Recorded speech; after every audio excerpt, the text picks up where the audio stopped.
여러분, 바보라는 말 들으면 어떠세요? 보통은 좀 피하고 싶은 그런 이미지잖아요. 그런데 오늘 우리는요, 어쩌면 그 바보처럼 사는 게 가장 행복하고 지혜로운 길일 수 있다는 아주 역설적인 생각에 대해 한번 깊이 파고들어 보려고 합니다. 자, 이 행복한 바보가 대체 뭔지 알려면요. 먼저 세상이 어리석음을 어떻게 보고 있는지부터 짚어볼 필요가 있어요. 특히 회사 같은 조직에서는 사람을 몇 가지 유형으로 나누는 걸 좋아하죠.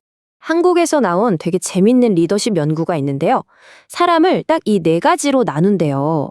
근데 여기서 진짜 위험한 유형이 누굴까요?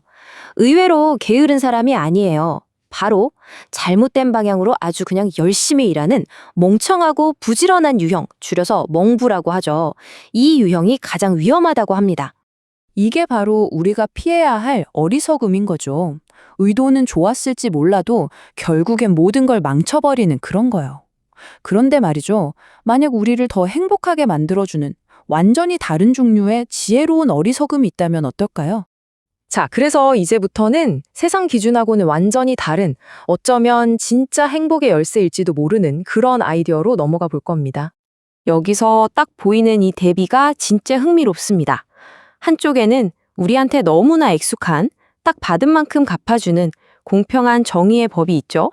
그런데 다른 한쪽에는요, 부당한 일을 당해도 그냥 감수하고 오히려 사랑으로 반응하라는 세상 눈에는 완전히 바보 같은 명령이 있는 거예요. 이 사랑의 법을 아주 쉽게 비유로 설명할 수 있는데요. 그게 바로 오리 인생과 심리 인생의 차이입니다. 오리 인생은 뭐냐면요. 딱 정해진 의무, 요구받은 만큼만 정확히 해내는 삶이에요. 더도 말고 덜도 말고. 우리 흔히 말하는 칼퇴 마인드. 딱 자기 몫만 하고 그 이상은 절대 안 하는 거죠. 근데 심리 인생은 정반대예요. 더 많은 것을 하기로 선택하는 삶이죠. 주어진 의무를 그냥 해야 할 일로 보는 게 아니라 뭔가 더 할 수 있는 기회로 보고 기꺼이 한 걸음 더 나아가는 삶을 말합니다. 이게 괜한 소리가 아닌 게 유명한 리더십 전문가 나폴레온 힐도 이런 말을 했거든요. 역사를 바꾸는 위대한 일들은 전부 다 억지로 오리를 간 사람이 아니라 자발적으로 심리를 걸어간 사람들이 해냈다고요. 근데 이게 말처럼 쉬운가요? 진짜 현실에서 가능할까요? 그래서 준비했습니다. 이 바보 같은 선택이 실제로 어떤 결과를 낳았는지 진짜 이야기 2개를 한번 들어보시죠. 첫 번째 주인공은요, 칼스 슈와브라는 사람인데 원래는 카네기 제철소의 그냥 평범한 노동자였어요. 그런데 이 사람이 남달랐던 거죠. 누가 시키지 않아도 늘 제일 먼저 와서 제일 늦게까지 일하고 자기 업무가 아닌데도 창의적으로 회사를 위해 기여했어요. 이런 심리 인생이 결국 어떻게 됐을까요? 예상치도 못한 $100만 보너스는 물론이고 나중에는 미국 철강회사 전체의 사장이 되었습니다. 정말 엄청나죠? 심지어 사장이었던 카네기가 직접 이렇게 말했어요. 슈와브의 성공은 놀랄 일이 아니라고. 그의 그 바보 같은 헌신을 보면 그 자리는 당연히 그의 것이었다고 말이죠. 이번엔 좀 다른 이야기를 해볼게요. 워치만 니라는 농부의 이야기인데요.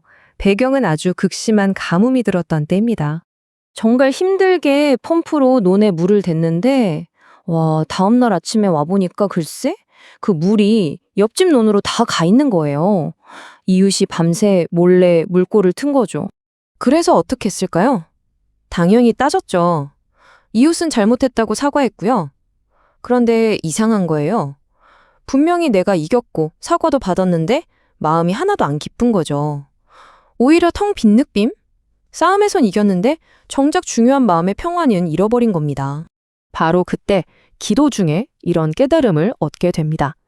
너는 그냥 네가 옳다는 걸 증명하는 것, 그걸 넘어서 더 위대한 일을 할 수는 없겠니? 이 질문이 모든 걸 바꾼 거죠. 그리고 다음 날 워치만 니가 뭘 했는지 아세요? 자기 펌프를 들고 그 물을 훔쳐간 이웃집 논으로 간 거예요. 그리고는 자기 논이 아니라 그 이웃의 논부터 물을 채워주기 시작했습니다. 이게 바로 심리 인생의 정수죠. 완전히 상식을 뛰어넘는 행동이었어요. 경과가 어땠을까요? 정말 놀랍게도 워치만니 다시는 이전과는 비교할 수 없는 기쁨을 느꼈고요. 더 대단한 건 그의 행동에 완전히 감동한 그 이웃이 온 가족과 함께 그의 신앙을 받아들이게 됐다는 겁니다. 단 한 번의 바보 같은 선택이 한 가족을 통째로 바꾼 거죠. 자, 그럼 이 엄청난 이야기를 우리 삶에는 어떻게 가져올 수 있을까요? 나도 저렇게 살고 싶은데 하는 분들을 위해 몇 가지 실제적인 방법들을 좀 알려드릴게요. 이게 뭐 대단하고 거창한 게 아니에요. 예를 들어서 누가 부탁하지 않았는데 먼저 도와준다거나 사과를 기다리지 않고 그냥 내가 먼저 용서해버리는 거예요. 내 일이 아닌데도 슬쩍 해주고 내 의견이랑 다른 사람 얘기를 이겨 먹으려고 듣는 게 아니라 이해하려고 들어보는 거죠. 나를 화나게 한 그 사람을 위해 기도해주는 것도 포함해서요. 이런 작은 것들이 쌓여서 심리 인생이 되는 겁니다. 결국 선택은 우리 몫입니다.